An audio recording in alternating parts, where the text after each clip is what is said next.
না, আর চুপ করে বাড়িতে বসে থাকতে পারে না মৌ, ওরফে মৌবনি। চলমান বোকা বাক্সটাকে বন্ধ করে ঝটপট গোলাপি কুর্তিটা পরে নেয়। কাঁধে ঝোলা ব্যাগের মধ্যে কয়েকটা জামা আর দরকারি ওষুধ নিয়ে ফ্ল্যাট ছেড়ে রাস্তায় নেমে আসে। একটু আগেও যে কাজল কালো চোখ দুটো জলে ভরেছিল, সেই চোখ দুটোতে এখন আত্মবিশ্বাস। আজ মন বলছে ওখানে গেলে নির্ঝরের মুখোমুখি ওকে দাঁড়াতে হবে, তবুও ও যাবে। ব্যক্তিগত ইগোর চাইতে অনেক বড় হলো প্রাকৃতিক দুর্যোগ পীড়িত মানুষগুলোর পাশে দাঁড়ানো। অল্প বিস্তর বাদলা হাওয়া বইছে, যে করেই হোক মৌকে ওর গন্তব্য আশ্রয় মানে ঝড়খালির সেই এনজিওতে পৌঁছাতে হবে। ওখানকার লোকজনের সাথে মিলে দুর্গতদের পাশে থাকতে হবে। সাগর তীরবর্তী গ্রামগুলো আজ বিপদের করাল গ্রাসে।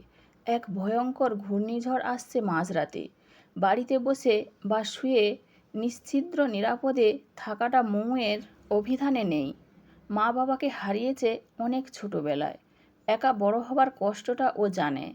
এই শহরের বর্তমানে নামকরা এক রেডিও স্টেশনের রেডিও জকি মৌ। কাজের পাশাপাশি নিজের সাধ্যমতো পিছিয়ে পড়া এলাকার মানুষের কাছে পৌঁছে যায় ও এক স্বেচ্ছাসেবী সংস্থা আশ্রয়ের মাধ্যমে। মৌয়ের এই স্বভাবটাই ওর কাছে এনেছিল নির্ঝরকে। নির্ঝর পেশায় একজন আইটি অ্যানালিস্ট। দুজনের স্বভাবের মিল, দুজনেই মানুষের পাশে থাকতে চায়। আস্তে আস্তে টুকটাক গল্প গাছা, প্রান্তিক মানুষের জন্য কাজ, এসব নিয়ে আলোচনা করতে করতে কখন যে দুজনে এত কাছাকাছি এসে গেছিল। আরও একটা মিল, দুজনেই ছোটবেলায় মা বাবাকে হারিয়েছে। মৌ ওর মামা বাড়িতে আর নির্ঝর ওর কাকার বাড়িতে মানুষ। ওই দুই পরিবারের কোনো বাধা ছিল না ওদের বিয়েতে। সব ভালোই চলছিল, দুজনের আপনি কমনির সংসার। কিন্তু বাঁধ সাধল দুজনের কাজের সময় নিয়ে। মৌয়ের কাজের শিডিউল আর নির্ঝরের কাজের শিডিউল সম্পূর্ণ ভিন্ন। মৌ যখন কাজ সেরে বাড়ি ফেরে, নির্ঝরের বিদেশি এমএনসির কাজ তখন শুরু হয়। অথচ চাকরি কেরিয়ার নিয়ে কেউ কোনো কম্প্রোমাইজ করতে রাজি নয়। নির্ঝর বলেছিল মৌকে চাকরি ছেড়ে দিতে, সেটা সম্ভব ছিল না। এক সময় দাম্পত্য কলহ মাথায় ওঠে, অবশেষে আলাদা থাকার সিদ্ধান্ত নেয় ওরা। সংসার জীবনে যে ঝড় উঠেছিল সেটা আজ স্তিমিত। এভাবেই কেটে গেছে বছর আড়াই মতো। পরিচিত বন্ধুদের মাধ্যমে মৌ খবর পায় নির্ঝর মাঝে মধ্যেই ওই এনজিওতে যায়, সাহায্য করে। কিন্তু ভাঙনের পর থেকে মৌয়ের সাথে একদিনও আর দেখা হয়নি নির্ঝরের। কিন্তু আজ মন বলছে, যদি তার সাথে দেখা হয়, তারা কি পরস্পর মুখ ঘুরিয়ে চলে যাবে? একটু সৌজন্য বিনিময়ও কি হবে না? এখনও কি কোনো চোরাটান রয়ে গেছে দুজন দুজনের প্রতি? তাই কি এমন অদ্ভুত দোলাচলে ভুগছে মৌ? বড় বিচিত্র এই মনের খবর পাওয়া। সে যে কখন কী চায় দেবতাও জানেন না। প্রকৃতির পাশাপাশি হৃদয় মাঝারেও ঝড় ওঠে। যাই হোক, বিকেল হতে হতেই পৌঁছে যায় মৌ। পুরোদমে ঝাঁপিয়ে পড়ে ওদের সাথে। মানুষগুলোকে নিরাপদ আশ্রয়ে সরিয়ে নিয়ে আসা, থাকার ব্যবস্থা করা, খাবারের বন্দোবস্ত, অনেক কাজ এখানে। নিজেকে কাজের মধ্যে ডুবিয়ে দেয় মৌ। ঘড়ির কাঁটায় প্রায় 9:30 ছুঁই ছুঁই। বৃষ্টির বেগ ক্রমশ বাড়ছে। যাই হোক, বিপদসীমায় থাকা মানুষগুলোকে নিরাপদ আশ্রয়ে সরিয়ে আনা হয়েছে।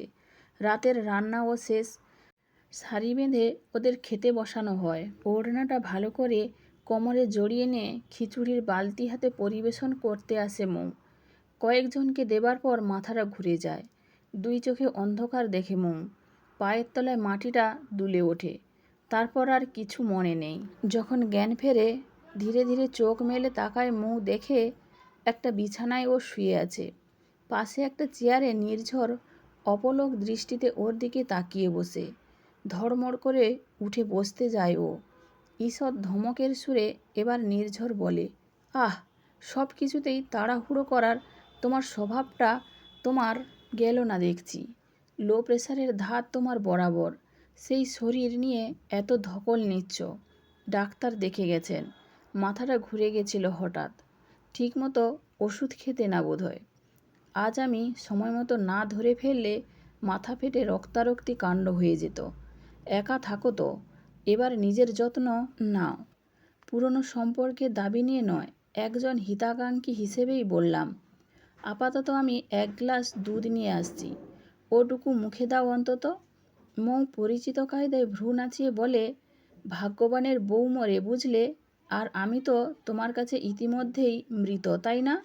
ঘর ছেড়ে যাবার আগে স্মিত হেসে নির্ঝর বলে ওঠে, রবি ঠাকুরের লেখা সেই পংক্তি, আমাদের গেছে যে দিন, একেবারেই কি গেছে, কিছুই কি নেই বাকি। নির্ঝরের গলায় বেরি টানে কী ছিল কিছু বলতে গিয়েও পারে না মৌ। গায়ে পাতলা চাদরটা টেনে নিয়ে অপেক্ষা করে। নির্ঝরের চোখে এখন চশমা, জুলপিগুলোতে ঈষৎ রূপলি রেখা দেখা দিয়েছে। শরীরটা কিছুটা হলেও ভেঙেছে।